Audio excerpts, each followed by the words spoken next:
मैं 3 बातें आज आपसे करना चाहता हूँ। सबसे पहले निर्गमन की किताब उसका 20 अध्याय और उसके 1 से 17 तक हम पढ़ेंगे। निर्गमन की किताब बुक ऑफ एक्सोडस चैप्टर 20 20वां अध्याय पहले वचन से लेकर। तब परमेश्वर ने ये सब वचन कहे, मैं तेरा परमेश्वर यहोवा हूँ जो तुझे दासत्व के घर अर्थात मिस्र देश से निकाल लाया हूँ। तू मुझे छोड़ दूसरे को ईश्वर करके ना मानना, तू अपने लिए कोई मूर्ति खोद कर ना बनाना, न किसी की प्रतिमा बनाना जो आकाश में या पृथ्वी पर या पृथ्वी के जल में है। तू उनको दंडवत ना करना, ना उनकी उपासना करना, क्योंकि मैं तेरा परमेश्वर यहोवा जलन रखने वाला परमेश्वर हूँ। और जो मुझसे बैर रखते हैं उनके बेटे पोतों और पड़पोतों को अभी पितरों का दंड दिया करता हूँ। और जो मुझसे प्रेम रखते हैं और मेरी आज्ञाओं को मानते हैं उन हज़ारों पर मैं करुणा किया करता हूँ। तू अपने परमेश्वर का नाम व्यर्थ ना लेना, क्योंकि जो यहोवा का नाम व्यर्थ ले वो निर्दोष न ठहराएगा। तू विश्राम दिन को पवित्र मानने के लिए स्मरण रखना। 6 दिन तो तू परिश्रम करके अपना सब कामकाज करना, परंतु 7वां दिन तेरे परमेश्वर यहोवा के लिए विश्राम दिन है। उनमें न तो तू किसी भांति का कामकाज करना, न तेरा बेटा, न तेरी बेटी, न तेरा दास, न तेरी दासी, न तेरे पशु, न कोई परदेसी जो तेरे फाटकों के भीतर हों, क्योंकि 6 दिन में यहोवा ने आकाश और पृथ्वी और समुद्र और जो कुछ उसमें है सबको बनाया और 7वें दिन विश्राम किया। इस कारण यहोवा ने विश्राम दिन को आशीष दी और उसको पवित्र ठहराया। तू अपने पिता और अपनी माता का आदर करना, जिससे जो देश तेरा परमेश्वर यहोवा तुझे देता है तू बहुत दिन तक उसमें रहने पाए। तू खून ना करना, तू व्यभिचार ना करना, तू चोरी ना करना, तू किसी के विरुद्ध झूठी साक्षी न देना, तू किसी के घर का लालच न करना, न तो किसी की स्त्री का लालच करना, न किसी के दास दासी या बैल गधे का, न किसी वस्तु का लालच करना। ये 10 आज्ञाएं हैं। यही सारी की सारी पुराने नियम की व्यवस्था बन गई थी और बड़े स्पष्ट रूप से परमेश्वर ने बता दिया था कि कौन कौन सी बातें हमें करनी चाहिए और कौन कौन सी बातें नहीं करनी चाहिए। अब इसके बाद में फिर से परमेश्वर अपनी इच्छा को अनेक स्थानों पर प्रकट करता है। 1-2 वचन और देखिए, व्यवस्था विवरण में आइए। व्यवस्था विवरण उसका 28 और उसका 13-14 वचन इस प्रकार से लिखा है, और यहोवा तुझको पूँछ नहीं किंतु सिर ही ठहराएगा, और तू नीचे नहीं परंतु ऊपर ही रहेगा, यदि यहोवा की आज्ञाएं जो मैं आज तुझको सुनाता हूँ तो उनके मानने में मन लगाकर चौकसी करे। और जिन वचनों की मैं आज तुझे आज्ञा देता हूँ उनमें किसी से दाएं या बाएं मुड़ के पराये देवताओं के पीछे ना हो ले और न उनकी सेवा करे। परमेश्वर का वचन बहुत स्पष्ट है कि जो धार्मिक बातें हैं, जो देवी देवताओं के सामने की जाने वाली बातें हैं, उनके अंदर हमें शरीक नहीं होना है। और आप आज्ञाकारिता की आशीष को भी जानते हैं, साथ साथ में आज्ञा उल्लंघन के दुष्परिणाम पढ़ने। तो इसी अध्याय के 15 वचन से आगे आप पढ़ते जाइएगा कि हम कितना कुछ खो सकते हैं। रोमियो 12:2 उसके अंदर हमने पहले भी पढ़ा था पिछली बार कि संसार के सदृश ना बनो। संसार जो काम कर रहा है, जो संसार के तौर तरीके हैं, वो नहीं करना। हमें तो ये देखना है कि क्या ये परमेश्वर को भाता है या नहीं भाता है। अगर वो चीज़ परमेश्वर को नहीं भाती है तो हमें उस काम को नहीं करना। रोमियो की किताब में एक बड़ी महत्वपूर्ण बात लिखी हुई है कि जो बात विश्वास से नहीं है वो पाप है। कहने का मतलब है, जिस बात में विश्वास से आपके मन में ये आश्वासन नहीं है कि ये बात परमेश्वर की मर्जी में है, ये बात परमेश्वर को अच्छी लगती है, तो उस काम को ना ही करें तो अच्छा है। परंतु अगर कोई बात को आप जानते हैं कि परमेश्वर की इच्छा में नहीं है, फिर भी हम जानबूझ के उस काम को करें, तो फिर ये परमेश्वर की आज्ञा का उल्लंघन है।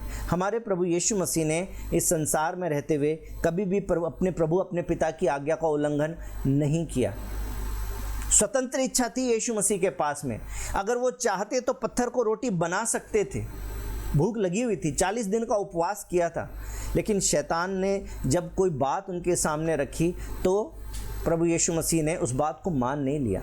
आज आपके और मेरे सामने भी परमेश्वर ने फ्री विल दे रखी है। सबोपदेशक की किताब में आइए, एक वचन जो नॉर्मली जवानों को बताया जाता है, आज मैं उसको आप सबसे बात करना चाहता हूं, क्योंकि प्रभु का वचन हर एक व्यक्ति पर समान रूप से लागू होता है। सबोपदेशक उसका 10वां अध्याय और उसका 9 वचन इस प्रकार से कहता है, हे जवान अपनी जवानी में आनंद कर।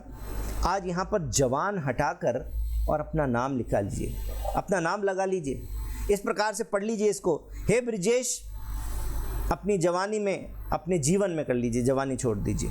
जवानी चली गई कई लोगों की तो बोलेंगे मेरे लिए नहीं है, तो जवानी हटा के जीवन कर दीजिए उसको। हे ब्रिजेश अपने जीवन में आनंद कर और अपने जीवन के दिनों में मगन रहे, अपनी मनमानी कर, अपनी आंखों की दृष्टि के अनुसार चल, परंतु ये जान रख कि इन सब बातों के विषय परमेश्वर तेरा न्याय करेगा। यही परमेश्वर के वचन को पढ़ने का तरीका है मेरे भाई और बहनों। जो ऐसा लिखा हुआ है, यदि आप वैसा ही पढ़ेंगे तब तो आप बोलेंगे अरे ये तो राजा दाऊद के बारे में था, अरे ये तो मूसा के बारे में था, अरे ये तो अब्राहम के बारे में था, अरे ये तो कुरिन्थ की कलीसिया के लिए था, मेरे लिए थोड़ी है। फिर तो आपके और मेरे जीवन में अप्लाई करने के लिए कुछ भी नहीं होगा। लेकिन परमेश्वर के वचन को जब हम पढ़ते हैं वहाँ पर अपने आप को हम फिट कर लें और इसी प्रकार से वचन को पढ़ें। तो क्या कहता है परमेश्वर का वचन? हे मेरे भाई, हे मेरी बहन, अपना नाम लगा के पढ़ना कि अपने जीवन में आनंद कर ले, अपने मनमर्जी भी कर ले, जो तुझे अच्छा लगता है वैसे कर ले, समझौता भी कर ले, लेकिन याद रख इन सब बातों के विषय में तेरा न्याय किया जाएगा। ये पुराने नियम में लिखा है। नए नियम में अभी जो मैंने इफिसियों 5:10 बोला था ना कि परखो परमेश्वर को क्या भाता है, उसी से अगला वचन पढ़ के देखिए। इफिसियों 5 उसका 11 वचन पढ़ेंगे प्रेरणा जी।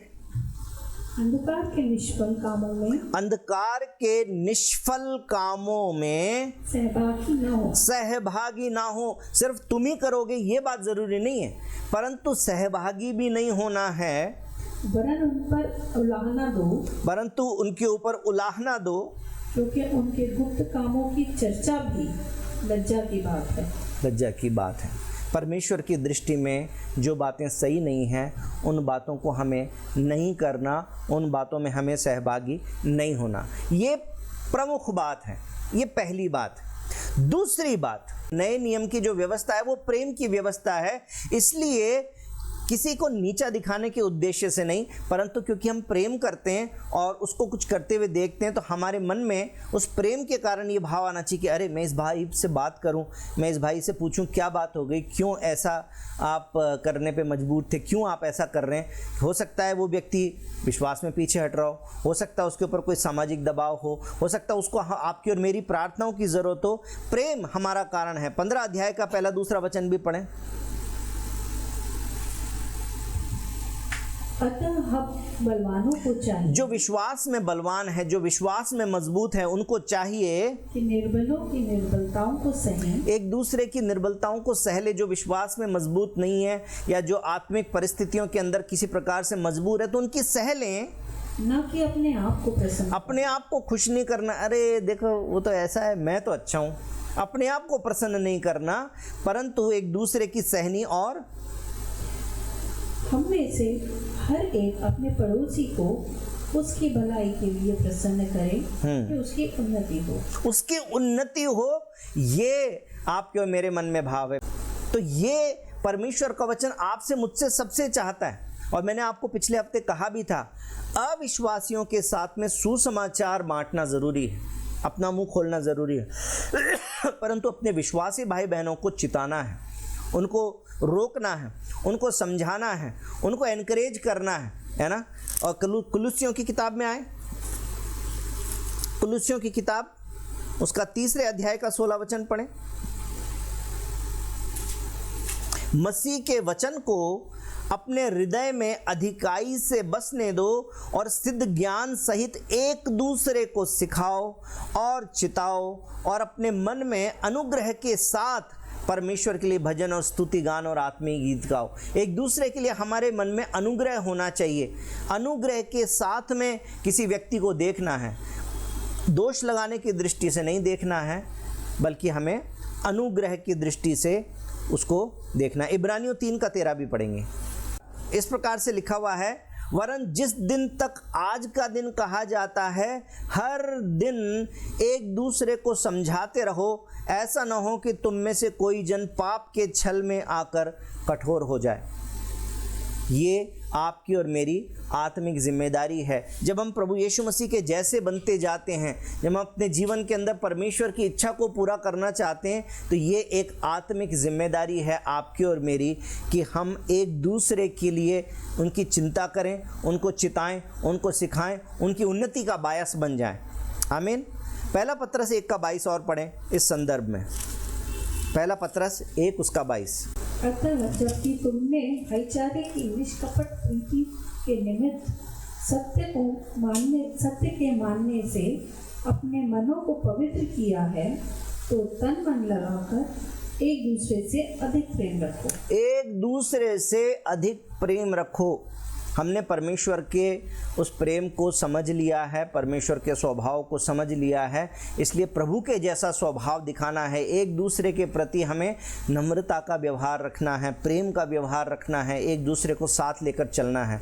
और इसलिए जबकि कोई व्यक्ति किसी प्रकार के परिस्थिति में हो, किसी प्रकार के पाप में हो, किसी प्रकार के समझौते में हो, तो हमें हे दृष्टि से नहीं देखना, दोष नहीं लगाना। दोष लगाने का काम शैतान का है।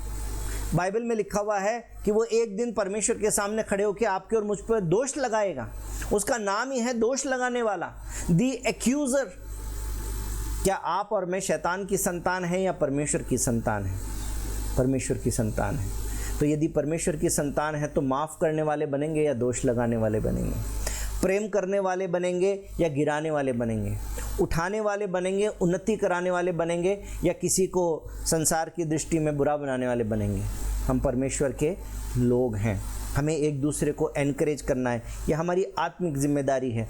मेरे पास में वचन और भी हैं।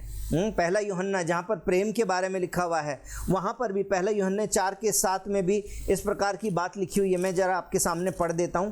पहला यूहन्ना उसका 4:7 में लिखा है, हे प्रियो, हम आपस में प्रेम रखें क्योंकि प्रेम परमेश्वर से है। पहला थिस्सलुनीकियों 5:11, इस कारण एक दूसरे को शांति दो, एक दूसरे की उन्नति का कारण बनो, जैसा कि तुम करते भी हो। इब्रानियों 10:25 तो आप सब लोगों के सामने मैं बार बार बोलता रहता हूँ। हम ये संगति क्यों करते हैं? ये संगति इसलिए करते हैं ताकि हम एक दूसरे को प्रभु के आगमन के दिन तक चिताते रहें और साथ साथ में हम प्रभु के लिए चलते रहें। हम एक दूसरे के घरों में जा सकते हैं, हम एक दूसरे को हफ्ते के बीच में फ़ोन कर सकते हैं, एक दूसरे की सुधि ले सकते हैं, एक दूसरे के लिए प्रार्थना कर सकते हैं। क्या इतना सा कर सकते हैं? अपने सत्संग के किसी एक भाई को बिना किसी कारण से बस एक दिन फ़ोन कर दीजिए और फ़ोन करके बोले, और भैया कैसे हो, हालचाल कैसे हैं, घर में सब ठीक है? प्रभु ने मेरे मन में डाला कि मैं आपके लिए प्रार्थना कर दूं, आइए फ़ोन पे छोटी सी प्रार्थना कर लेते हैं। और बस प्रार्थना कर दीजिए, आमीन करके काट दीजिए। 5 मिनट से ज़्यादा बात करने की ज़रूरत नहीं है, शायद 2 मिनट ही काफ़ी है, शायद 3 मिनट काफ़ी है, लेकिन करते हैं क्या? करना चाहिए। हो सकता है कोई व्यक्ति ऐसी परिस्थिति में हो जो अपने आत्मिक जीवन में जूझ रहा हो सकता है वो फिसलने के स्थान पर खड़ा हो, लेकिन आपकी प्रार्थना उसको मजबूत कर देगी। परमेश्वर का प्रेम, क्योंकि बाइबल में लिखा है कि हम जो आपस में एक दूसरे से प्रेम रखते हैं, उसी से संसार के लोग जानेंगे कि हम परमेश्वर की संतान हैं। ये दूसरी इंपॉर्टेंट बात है कि एक दूसरे की सुधि लेते रहना, एक दूसरे को सिखाते रहना, एक दूसरे से प्रेम करते रहना, एक दूसरे की चिंता करते रहना। अब तीसरी बात मैं आपके साथ में करना चाहता हूँ। जब हमने 10 आज्ञाएं पढ़ी, यदि हम किसी व्यक्ति को परमेश्वर के वचन के अनुसार लिखा हुआ है मूर्ति पूजा नहीं करना और मूर्ति पूजा करते देख लें, तो हम उसके बारे में बात कर सकते हैं या हम उसके लिए प्रार्थना कर सकते हैं, उसका बोझ ले सकते हैं। लेकिन मैं आपसे पूछना चाहता हूँ, क्या हम ये कह सकते हैं कि एक भाई जो है उसने तो ऐसा किया, परंतु हम सब के अंदर तो कोई भी पाप नहीं है, हम तो परफेक्ट हैं, इसलिए हमें तो कोई जांचने की ज़रूरत ही नहीं है, हमें तो कुछ भी बताने सिखाने चिताने की ज़रूरत ही नहीं है? क्या हम ऐसा कह सकते हैं? Is it only the idol worship? जब मैं आपके साथ में प्रकाशित वाक्य की किताब को पढ़ना चाहता हूँ, जब मैं वो पढ़ूँ तो ध्यान करिएगा वहाँ पर क्या लिखा है। 21 अध्याय में आए, लिखा है, परंतु उसमें कोई अपवित्र वस्तु या घृणित काम करने वाला या झूठ का गढ़ने वाला किसी रीति से प्रवेश ना करेगा, परंतु केवल वे लोग जिनका नाम मेमने की जीवन की पुस्तक में लिखें। यहाँ पर तो अभी मूर्ति पूजा की बात भी नहीं लिखी, लेकिन कौन सी बात लिखी है? झूठ बोलने वाले, झूठ के गढ़ने वाले हैं, घृणित काम करने वाले। जवानी के समय में कौन कौन से विचार आते हैं? विश्वासी तो हैं, लेकिन जवानी के समय में कौन कौन से विचार आते हैं? यौन पापों के विचार आते हैं, पैसे को किसी भी रीति से कमा लेने के विचार आते हैं, अपना नाम ऊंचा हो जाए, अपनी प्रतिष्ठा बढ़ जाए, लोग क्या सोचते मेरे बारे में, उसमें मेरी कॉलर थोड़ी ऊंची हो जाए। हमारी सोच कैसी है? परमेश्वर का वचन कहता है ये सब बातें जिनके जीवन में हैं वो उनका परमेश्वर के स्वर्गीय स्थान में प्रवेश करना मुश्किल है। 22 अध्याय में भी पढ़ें 14-15 वचन को, तो वहाँ पर भी इस प्रकार से लिखा हुआ है, धन्य हैं वे जो अपने वस्त्र धो लेते हैं, क्योंकि उन्हें जीवन के वृक्ष के पास आने का अधिकार मिलेगा और वे फाटकों से होकर नगर में प्रवेश करेंगे। पर कुत्ते और टोन्हे और व्यभिचारी और हत्यारे और मूर्ति पूजक और हरेक झूठ का चाहने वाला और गढ़ने वाला बाहर रहेगा। परमेश्वर की दृष्टि में जितना बड़ा पाप मूर्ति पूजा है, उतना ही बड़ा पाप झूठ भी है, उतना ही बड़ा पाप टोन्हा भी है, उतना ही बड़ा पाप व्यभिचार भी है।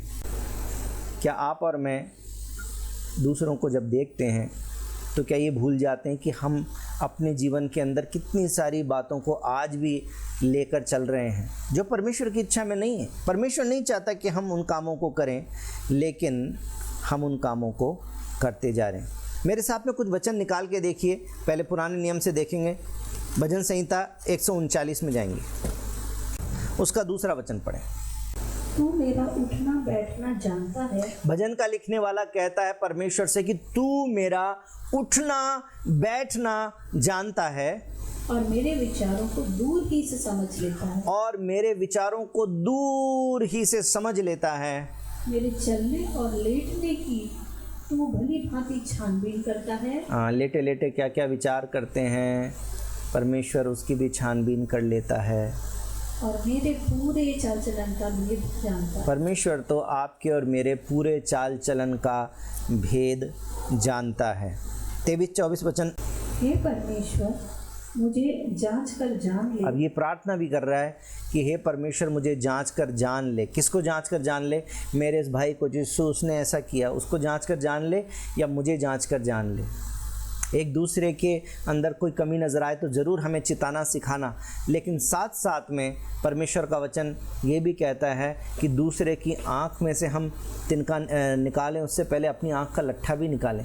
ये भी परमेश्वर चाहता है कि हम अपने आप को भी जांचें, क्योंकि हो सकता है कि आप और मैं मूर्ति पूजा का पाप तो अब नहीं कर रहे, लेकिन बहुत सारे अन्य पापों को अपने जीवन में लेकर अभी भी चल रहे हैं। और देख कि मुझ में कोई बुरी चाल है कि नहीं, और देख ले कि मुझ में कोई बुरी चाल है कि नहीं, और अनंत के मार्ग में मेरी अगुवाई कर। आपकी और मेरी प्रार्थना भी यही होनी चाहिए कि प्रभु मुझे जांच ले और मेरे अंदर कोई बुरी बात हो तो उसको मिटा दे और अनंत की राह में मेरी अगुवाई कर। ये पुराने नियम से एक और वचन पढ़ेंगे, यिर्मयाह की किताब 17 अध्याय का 10 वचन पढ़ें।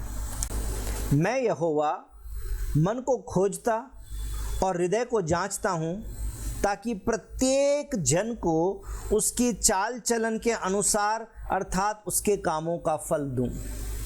परमेश्वर आपके और मेरे हर एक चाल चलन को, हर एक बात को, हर एक शब्दों को, हर एक विचार को, हर एक काम को जानता है। परमेश्वर के दृष्टि से कुछ भी छुपा हुआ नहीं है। लेकिन आपकी और मेरी प्रार्थना यही होनी चाहिए कि प्रभु मुझे जांच ले और मुझ में कोई बुराई हो तो प्रभु मुझसे उन बातों को दूर कर दे। नए नियम के अंदर भी 1 यूहन्ना 3:20 में आके पढ़ें, क्योंकि परमेश्वर हमारे मन से बड़ा है और सब कुछ जानता है। प्रकाशित वाक्य की किताब में एक बार फिर से आ जाएं, 22 अध्याय और उसके 7 वचन को पढ़ लें। देख मैं शीघ्र आने वाला हूँ। हमें अपने आप को जांचने की भी ज़रूरत है। ये बात सच है कि हमें कॉम्प्रोमाइज़ नहीं करना, हमें परमेश्वर को प्राथमिकता देना है। हर एक बात में ये देखना है कि परमेश्वर को क्या भाता है, मैं जो करने जा रहा हूँ, जो मैंने किया, क्या ये परमेश्वर को भाता है या नहीं भाता है। यदि करने वाले हैं तो करने से रुक जाइए, और हो गया है तो क्षमा मांग लीजिए।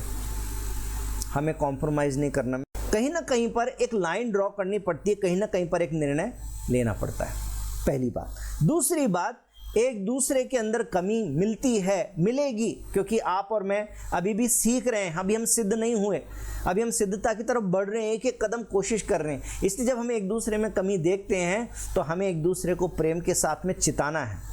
और तीसरी बात, सिर्फ दूसरों के अंदर नहीं परंतु अपने आप के अंदर भी जांच के देखना है, क्योंकि हम सबको स्वर्ग राज्य में प्रवेश करने के लिए जय पाना ज़रूरी है। इन सारी बातों को लेकर हम परमेश्वर के राज्य में प्रवेश नहीं कर पाएंगे।